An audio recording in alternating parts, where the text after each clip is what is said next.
नमस्कार मंडळी. मे संपला हो, उन्हाळा गेला हो, खरंच जून लागलंय.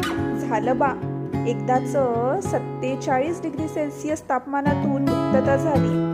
हाश, किती बरं वाटलं आज त्या पावसाला बघून. उन्हाळा संपला की किती बरं वाटतो. आंबे, टरबूज, खरबूज ही फळं तर आता नाही मिळणार, जी उन्हाळा आवडण्याची खरी कारणं आहेत. पण तो गारवा, ती हिरवळ, ती नवीन पालवी आणि तो मनाचा समाधान पावसाळ्यातच दडलेला असतो नाही का? कधी एकदाच 47 डिग्री सेल्सिअस तापमानातून मुक्तता होते आणि कधी एकदाचा पाऊस पडतो असं होतं नाही का?